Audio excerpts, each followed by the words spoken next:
What is up, everybody? Welcome back to another video. Today we're going over everything about my Hyrox Pro race. This was my first ever solo Hyrox race. I did a duo before in 2022. Now I did a pro race and a solo race as a first time. So first time pro weights and first time doing it solo. So we're going over everything that went on in this race, going over every station. A buddy of mine, and I'm really grateful for this, he filmed every single station, so I'll have some clips up on screen of every station, as well as we go over my strategy, my plans going into these stations, and my expectations beforehand, and how to prepare for a Hyrox event like this. Now let's get into the video.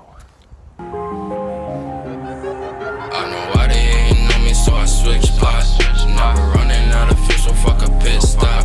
I've been ballin' since a youngin', so I take shots. She just wanna fuck me cause she know I get guac. I hit the jackpot, you a mascot. I want big rocks on my wristwatch. I know why they ain't know me, so I switch spots. Never running out of fuel, so fuck a pit stop. Hold the wrist, I had to get the bag. Ice on my wrist, diamonds move a lag. I went into Hyrox thinking I was actually not gonna compete, and I'll probably participate in a Hyrox there and just do the regular division. I got some knee issues and then I didn't buy a ticket, and then when I decided I did want to go again, there was no regular tickets available anymore, all sold out, and the only ticket I could get was a pro ticket through it, a ticket Facebook exchange group. So looking at doing the Hyrox Pro. Now, a couple concerns going into the pro division were, am I gonna lag behind somewhere?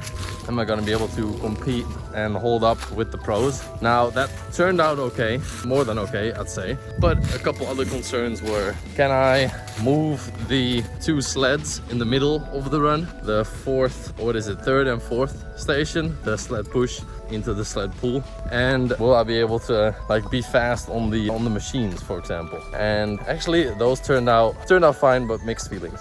I will get into those stations now and talk about strategy going into it and what I was thinking of doing. So let's start off with the ski erg.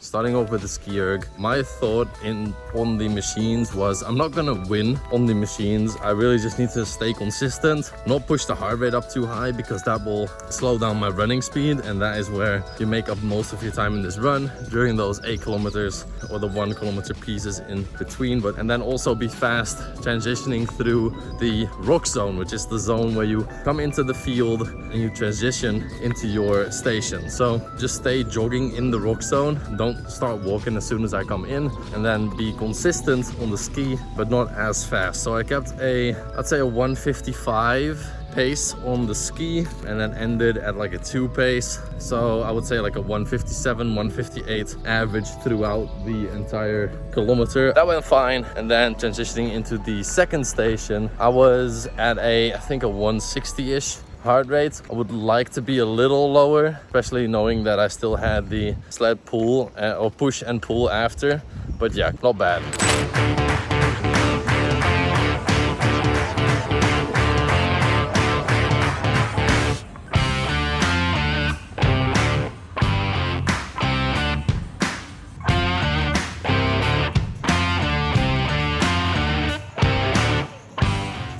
Going into station 2 now. Sled push, I just went for like full distance on 3 of the 4 pushes, and then did a half stop on the last one, or like a 60%-ish, like a little over half. And that was actually quite fine. I think I would have preferred to maybe do a half stop on the third one as well, just to start preserving the legs a little sooner, but that was totally fine. Feelings about not being able to move the sleds was kind of went away as the sled started moving pretty well. Then station 3, the sled pull. That is where I lost most of my time, I'd say. It took 5.5 minutes to finish the sled pull. Not bad, because I could recover, I guess. But going into it, I really wanted to keep it like sub 4.5-ish. And my technique on it was just step forward, grab the rope, and then walk back using my legs. So that was just a slow way of moving it, but the weight was too heavy to, I guess, go for like a consistent pulling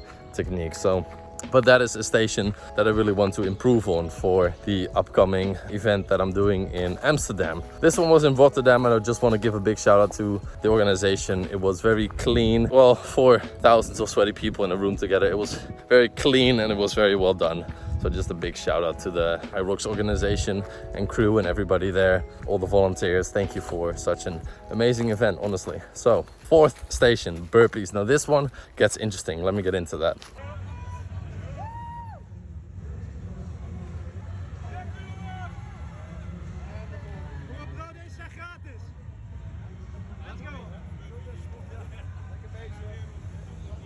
Come on. Hoeveel zit je nu?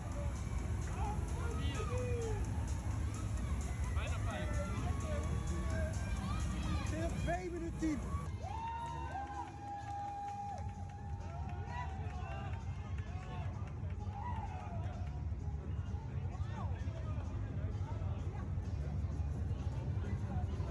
Afmaken bro, hè? 1 keer.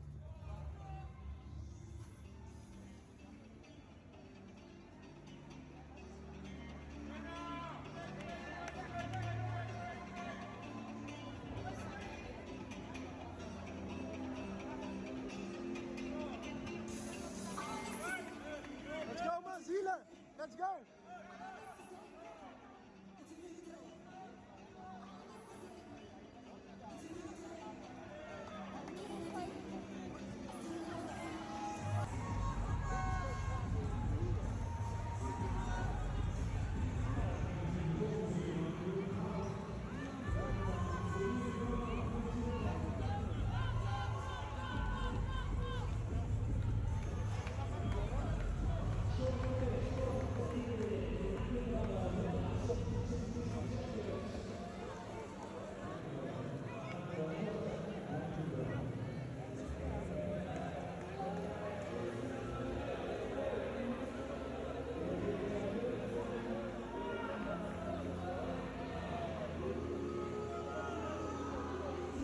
So for the burpee station, my main concern going into this was pushing my heart rate up too high and not being able to keep a good running pace.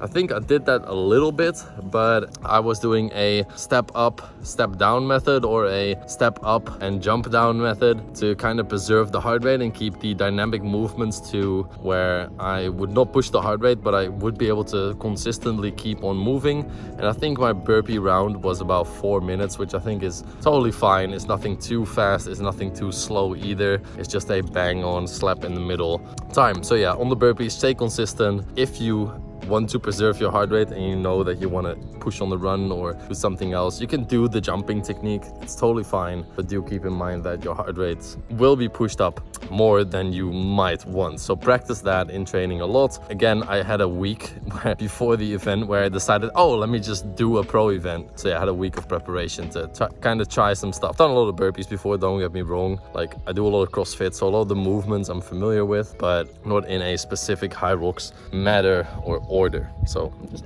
chilling here, by the way. This is a good tree stump to kind of be leaning on. The forest here is beautiful. Just a little, it is absolutely gorgeous to just walk in here and be here, I guess, in general. On the next one, the fifth one, is the kilometer row. Again, as the ski, keep a consistent pace. You're not gonna win a race here on the rower. It's very much more difficult to take off 10 seconds on a row. Let's say you want to keep a 150 pace instead of a 2-minute pace on a 500 meter row. You're gonna win 10 seconds and then 20 seconds over the entirety of the row. But keeping that pace is gonna push your heart rate way more than you might want to. And I'd rather just save that and then push on the run and then win those seconds in the run. This is also the round where I started to drink some water in the rock zone. I think I spent about 5 minutes-ish in there in total, which could definitely be improved. And that's something that I want to improve on in the future as well. I think on the later rounds, like 7 and 8, I started walking from the water station, which was like halfway through the rock zone, to the station where I did my exercise. So definitely cost me a bit of time. Going into that, I felt kind of okay. Then we had station 6, which was the farmer carry. Absolutely blazed through that, got 11th in the farmer carry, which was kind of sick. Like a minute 40 something, 42, 44-ish. Kind of just never put those kettlebells down, and it was 2 times 32. So I was kind of happy with that. I pushed on the farmer carry because I saw somebody that was also from my heat, like right in front of me. He dropped the kettlebells on the farmer carry, and I was like, yeah, let me just, you know, pick it up, not put him down, and blast through. And I ended up overtaking him in the farmer carry there. So you see me laughing like I'm gonna take this guy's soul. I'm gonna blast next to him and just go. So good vibes. And then station 7, going into that, the lunges, I knew it would be tough, but they were a lot tougher than I expected. They definitely sucked. It definitely sucked. It's a 30 kilo sandbag, and yeah, you can't put it down. As I was told, you can't put it down because that will give you a penalty. So you have the weight constantly resting on your back, which is just heavy in general. And as I said, I had the knee injury previously. That's why I didn't want to compete in the first place. And I kind of felt that during the lunges because I needed to obviously touch the ground and stuff. So yeah, not the best event for me, the lunges, but I don't know the exact time, but no penalties, never put it down, just went through. It was okay. And we got through at the end. So let me get into the final station, the wall balls, and into the finish and overall time, because I think that's fun to talk about as well.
Wall balls, final station of the evening, because this was all 8 p.m. or something, like 10 to 8 was my starting group. So 100 wall balls at 9 kilos. Always done wall balls with 9 kilos, so that was totally fine for me. I knew what to expect from those, especially at the end of a workout.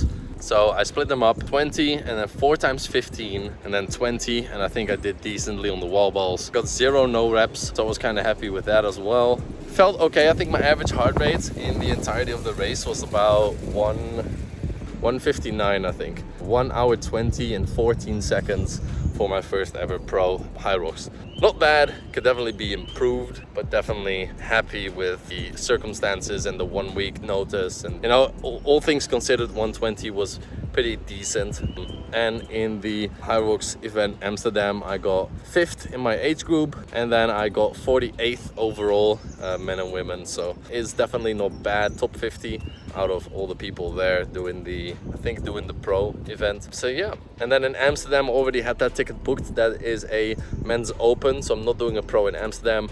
It's with a gym that I go to often, and yeah, we'll see how fast I can be on the regular or open weights rather than the pro weights. Hopefully that gave you guys a little bit of insight on how to break up your stations, what your general concerns should be going into the race. Definitely prepare for the burpees, the sled push and pull, and the lunges, and definitely practice not to get no reps on the wall balls.